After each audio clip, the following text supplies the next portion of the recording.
Nkwaniriza muganda wange gwe mulungi akyagenze maaso n'okubeera nga weekuumira kulabisa TV. Genda maaso nenkusaba gwe muganda wange mupya obeere nga ate naawe ogenda maaso n'okubeera nga osubscribinga.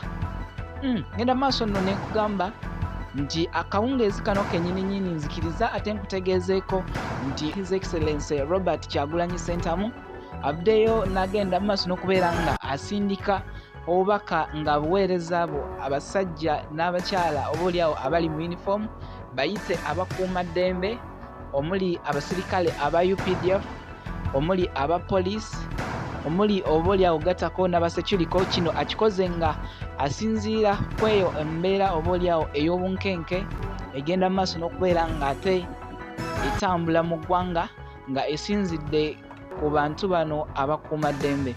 Olina okijjukira nti bantu bangi bagenze bafa mu mbeera etategerekeka.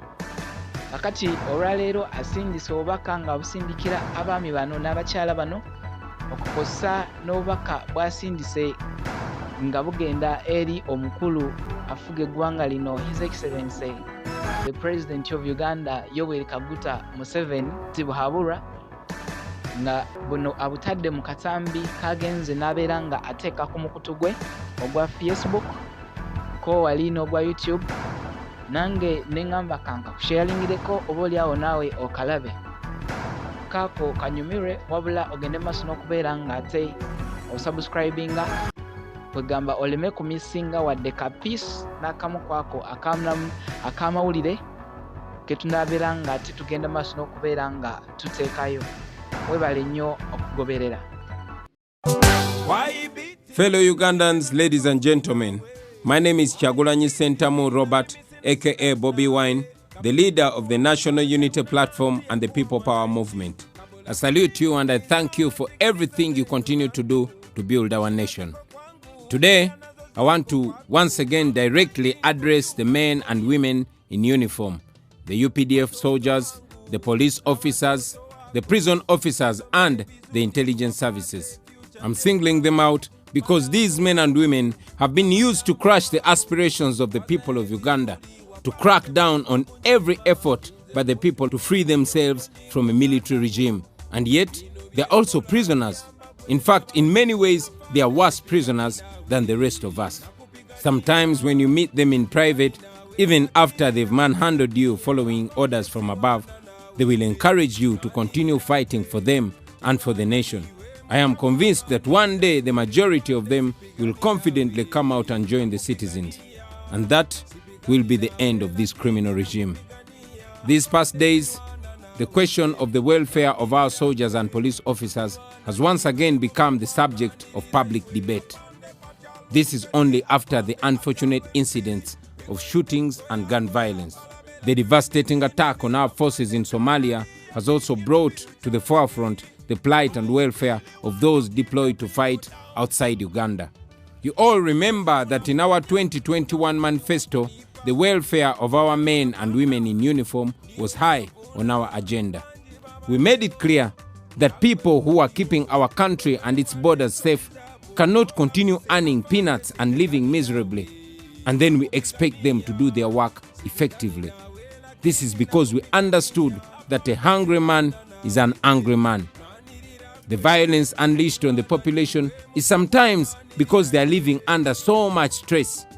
They tend to transfer their anger from a system that does not work for them and offload it on the innocent citizens that are trying to free everybody, including themselves, from this oppression. It is a shame that some of our men and women in uniform actually earn as low as 380,000 shillings, $100. And these people are expected to do shopping from the same places like everybody else? Of course, General Museveni and his henchmen have been telling you to sacrifice. They love using big words like patriotism and reminding you that being in the forces should be about the mission and not welfare. Well, this would not be a problem if the same people making these statements were doing the same thing. You who are telling them to sacrifice, are you sacrificing? You who are telling them to be patriotic, are you patriotic? You tell them to sacrifice while you steal billions of public funds You tell them to sacrifice while you send your children abroad for studies at the expense of the taxpayer because you have destroyed the schools at home. You tell them to sacrifice while you set up multi-billion shopping malls and apartments here in Uganda and abroad, all born out of corruption. You tell them that there is no money. You tell them to tighten their belts, to understand the challenges of their country. But look at the budget you just passed. Billions allocated to State House and to Anita Mong and to Thomas Tayebwa. Citizens have been sharing an excerpt of the new vision detailing how the Speaker of Parliament and her deputy have shamelessly eaten big in next year's budget. How can you say there's no money when you are spending close to 2 billion shillings on their public relations and over 1 billion shillings on their welfare and entertainment? Over 260 million shillings on their beddings and footwear, 9.6 billion shillings on their travels abroad, and over 4 billion shillings just for them to donate. And yet, this is just one example of the extravagance and luxurious living of Museveni's cronies. And then you say there's no money. Are we really serious? I have moved around the country and seen the miserable housing at most police stations, including those in Kampala.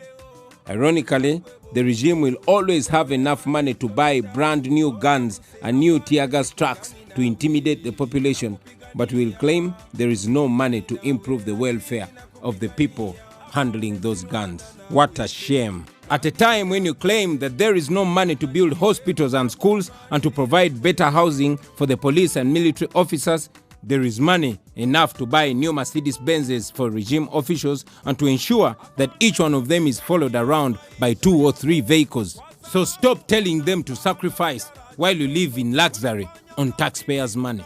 Our country is now condemned to pay billions in reparations to Congo by the International Court of Justice because a small clique of senior officers connected to Museveni went in and stole gold and timber and other mineral resources using you, the soldiers. As they were enriching and turning themselves into billionaires overnight, they were busy telling the junior soldiers to fight on and sacrifice. How shameless. We talk about improving the welfare of our forces, not just for politics. We talk about it because we know it is possible. We have enough resources to ensure that they are paid better and live in dignity if we have our priorities right. We have questions about the classified expenditure, almost 3 trillion every year. What does that money do apart from siphoning it and using it for patronage? Imagine if that money was invested in setting up modern hospitals and schools and housing facilities, soldiers and police officers and their families. In just one financial year, you would see a fundamental improvement in the lives of these our people. Just looking at the budget of the next financial year, although they've been guarded about the real number of soldiers, but from public statements, including tweets by the army spokesperson, the UPDF has between 50 and 60,000 soldiers. Even if the force was above 100,000 men and women, the current budget for wage for UPDF is enough to raise the salary of every soldier at the rank of private to at least 1 million shillings, effective 1st July this year. Now, the current salary for a private in the UPDF is 385,000 shillings per month. That is the equivalent of $100, which means a soldier at the rank of private is paid about 4.6 million shillings per year, a whole year. In the next financial year, the wage bill for UPDF is going to be 952 billion, almost $1 trillion. Now, if the strength of the UPDF was 60,000 soldiers and each one of them is paid 1 million shillings per month as the starting amount, you would have more than 250 billion left to pay additional money for those soldiers in higher ranks. Why is it not being done? Well, we all know the probable answers. This applies to the police and to other security services. Our struggle, therefore, is about fairness and equity. Our vision is to have fair promotions, fair deployments, and fair opportunities for training, regardless of where one comes from or what language they speak. Our vision is to have the children of our men and women in uniform to have access to the best education opportunities. for their wives to safely give birth in good hospitals, just like the wives of those they guard. Our vision is to turn our armed forces into a service with a clear system of entry and exit like it is in other countries. Joining forces should not be a prison. A person should be able to join forces, serve for a time they desire, and retire and go do other things unless they want to build a longer career in the forces. And they should also be well appreciated and well rewarded so that they retire with dignity. These are all achievable if we have a government elected and accountable to the people of Uganda, and security services are there to serve the people of the country, not to ensure that the regime stays in power. Therefore, I appeal to you all, brothers and sisters, to reflect about these things, to think about them, and to work towards the economic, social, and political freedom of every citizen, and not just a few. Remember, we are not fighting you, we are fighting for you. Situpigane na nyinyi, tunawapigania nyinyi. Bino byenkola biyamba bwe n'abantu bo. Afande sipigani nawe, nakupigania. Sipigani nawe lakini nakupigania.